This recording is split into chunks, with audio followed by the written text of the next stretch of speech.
فضیلت جو ظاہر ہو جاتی ہے، اس کو کسی اعلان کرنے کی ضرورت نہیں ہے۔ آپ انسان ہیں، آپ کی انسانیت کا اعلان کرنے کی کوئی ضرورت نہیں۔ علی مع الحق والحق مع علی، علی مع القرآن والقرآن مع علی، قرآن اور علی کے درمیان، حق اور علی کے درمیان معیت پائی جاتی ہے۔ وہ معیت کیسا نہیں ہے کہ آپ دونوں یہاں ساتھ بیٹھے ہیں تو آپ نے طے کیا ان کے معیت میں بیٹھا، یہ ساتھ بیٹھے، اس طرح نہیں۔ ممکن ہے دوسرا اٹھ کے چلا جائے، معیت ختم ہو جائے۔ یہاں پر معیت سے مراد حق علی کے ساتھ ہے، علی حق کے ساتھ ہے، قرآن بھی علی کے ساتھ ہے، علی بھی قرآن کے ساتھ ہے۔ یہ معیت قیومی ہے، معیت قیومی ہے، ایک عرفانی اصطلاح ہے۔ اب اس میں بھی بہت سارے مراتب ہیں، اللہ ہمارے ساتھ ہے، ہم اللہ کے ساتھ، اس میں بھی معیت قیومی ہے۔ لیکن علی اور قرآن، قرآن اور علی، حق اور علی، علی اور حق، اس میں بھی جو معیت پائی جاتی ہے یہ بھی کبھی حق علی سے جدا نہیں ہوگا، علی حق سے جدا نہیں ہوں گے، قرآن علی سے جدا نہیں ہوگا، علی قرآن سے جدا نہیں ہوگا۔ تو جب علی حق سے جدا نہیں ہے تو علی خالی وہ ابو طالب کا بیٹا مراد نہیں ہے جو کل کعبے میں پیدا ہوا، مسجد کوفہ میں شہید ہو گیا، وہ علی مراد نہیں ہے۔ علی ابو طالب کا بیٹا فقط نہیں، بلکہ علی کے اندر وہ ولایت ہے، اس ولایت کی وجہ سے ہم علی کو مانتے ہیں، پیغمبر کو ہم نبوت کی وجہ سے مانتے ہیں۔ تو علی کی ولایت اتنی مہم ہے کیونکہ یہ دنیا پروردگار نے، یہ دنیا جو چل رہی ہے، کائنات چل رہی ہے، کائنات میں خلقت ہوئی، یہ سب ولایت کے تحت ہے۔ اگر ولایت نہ ہو تو کیا ہوا؟ کوئی چیز اپنی جگہ باقی نہیں رہتی، چاہے وہ اللہ کی ولایت ہو، چاہے وہ انبیاء کی ولایت ہو، چاہے ائمہ کی ولایت ہو۔ یہی انبیاء کے اندر جو ولایت ہے، علی علیہ السلام، باقی ائموں میں جو ولایت یا اپنے بزرگان دین میں جو ولایت ہے، وہ ولایت کی پروردگار کی ولایت کا مظہر ہے، اسی کے اصلاح کہیے یا اسی کا ایک مظہر کہیے۔ تو یہ اہم کیوں ہوئی علی کی ولایت کا اعلان؟ آپ ایک گھر بناتے ہیں، دیوار بنائی، کھڑی کی آپ نے، چھت بھی لگائی، ایک جگہ ایک اینٹ کی جگہ باقی رہی، اس اینٹ کی کوئی حیثیت نہیں ہے، ایک اینٹ ہے، ٹھیک ہے، اس اینٹ کے بغیر گھر کامل نہیں ہوتا، لیکن اس اینٹ کی کوئی حیثیت نہیں ہے۔ لیکن یہ مثال یہاں پر نہیں، آپ نہیں کر سکتے کہ علی کی ولایت کی کیا اہمیت ہے۔ جیسے ایک اینٹ ہے، آپ اس کو رکھیں یا نہ رکھیں، گھر تو کامل نہ۔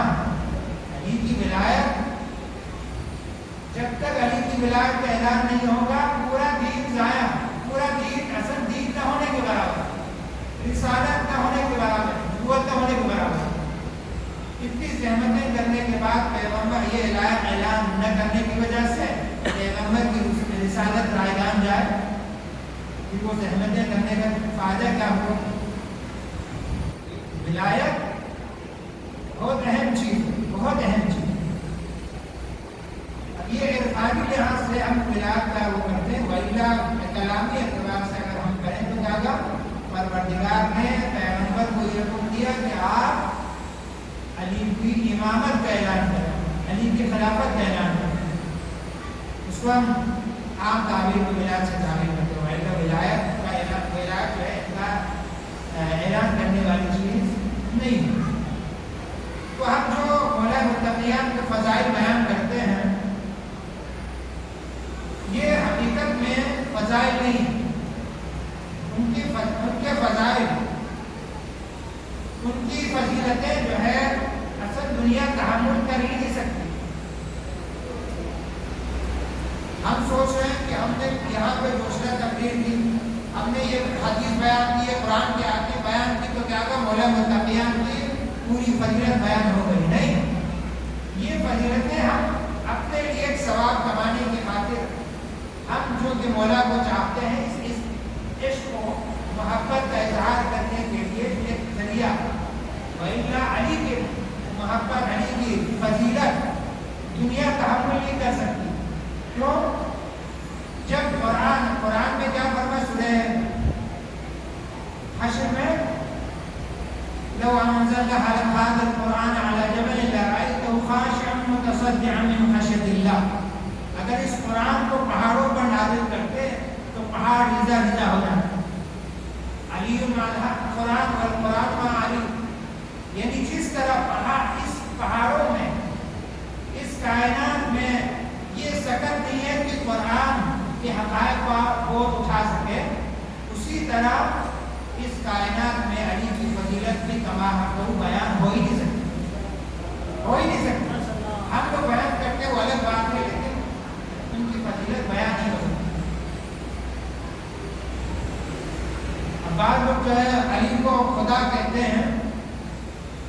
اب یہ جو فارسی میں شعر جو پڑھا ہے، نہ خدا توان مشکان نہ بشر توان مشکوک. نہ ہم علی کو خدا بھی کہہ سکتے ہیں، نہ خدا کہہ سکتے ہیں، نہ بشر کہہ سکتے ہیں. متحیرم کی نام شہر ملک لافتار، یعنی میں حیران ہوں کہ علی کو کیا کہوں، خدا کہوں یا بشر کہوں. بشر بھی نہیں کہہ سکتا ہوں، خدا بھی نہیں کہہ سکتا ہوں. اس علی کی ہم فضیلت کبھی کماحقہ بیان کر ہی نہیں سکتے. علی کی فضیلت یا خدا بیان کر سکتا ہے یا رسول بیان کر سکتے ہیں، ہم بیان نہیں کر سکتے. ممکن ہی نہیں.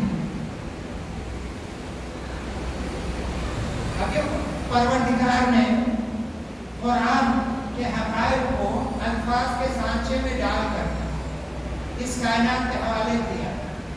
پروردگار کو یہ ضرورت کیوں پڑی کہ وہ اس حقائق کو الفاظ کی صورت میں بیان کریں؟ کیونکہ اس کائنات میں کسی کے اندر یہ سکت قوت نہیں ہے کہ اس قرآن کے حقائق کو اٹھا سکے. لہٰذا پروردگار نے کیا کیا؟ الفاظ کی صورت میں ہمیں پیش کیا. جیسے ایک بچہ، چھوٹا سا بچہ ہے، رائے کہ وہ ابھی دودھ پیتا ہے. دودھ پینے والے بچے کو آپ کھانا تو نہیں کھلا سکتے. اگر کھلائیں گے تو ماں جو ہے اپنے منہ میں وہ چبا کے بچے کو کھلاتا ہے، کیونکہ وہ بچہ کھانا صحیح سے کھا نہیں سکتا ہے. اسی طرح جو ہے ہمارے اندر یہ قوت نہیں تھی، طاقت نہیں تھی، اس لیے پروردگار نے قرآن کے حقائق کو الفاظ کی صورت میں بیان کیا. اسی طرح کیا کہا، ہم لوگ علی کی فضیلت کو بھی اصل بیان کر ہی نہیں سکتے، نہ سن سکتے اگر حقیقی معنوں میں. اسی لیے پیغمبر نے کیا فرمایا، مولا علی علیہ السلام کے فضائل بیان کرتے ہوئے مجھے یہ ڈر ہے کہ میں ایسے علی کے فضائل بیان کروں کہ کہیں تم لوگ علی کو خدا نہ کہیں. علی پیغمبر نے بھی علی کی فضیلت بیان نہیں کی، کیونکہ پیغمبر بھی مأمور ہے کہ لوگوں کے عقل کے مطابق بات کریں، لوگوں سے مخاطب ہو. ظاہر ہے کہ آپ ایک عام بچے کو آپ فلسفے کی بڑی دیر سے بیان نہیں کریں گے، ایک ریاضی بڑا مسئلہ تو بیان نہیں کریں گے، کیونکہ اس میں تعاملی سکت کی. لہذا علی کی فضیلت بھی ہم سے کماحقہ ممکن ہی نہیں ہے. پیغمبر اکرم صلی اللہ علیہ وسلم معراج کے وقت جیسے کہ قرآن میں ہے، او ادنا کی منزل پر پیغمبر گئے. یہ او ادنا کی منزل کہاں؟ او ادنا کی منزل ایک مادی چیز نہیں ہے، یہاں سے جہاز میں ہم چلے جائیں وہاں ادنا کی منزل پر پہنچ جائیں. وہ ایک مجرد مقام ہے، وہاں تک مولا متقیان بھی پہنچے ہیں اور پیغمبر اکرم صلی اللہ علیہ وسلم. فقط پیغمبر اور فقط علی، یہ دونوں اس ادنا کی منزل پر پہنچے ہیں، جس کو عرفان میں مقام احادیت کہتے ہیں. اس مقام تک سوائے پیغمبر کے، سوائے علی کے کوئی پہنچ نہیں سکتا. اب علی علیہ السلام اس چوٹی پر ہے اور ہم وادی میں بیٹھے ہیں. ہم وادی میں بیٹھ کے اس چوٹی کا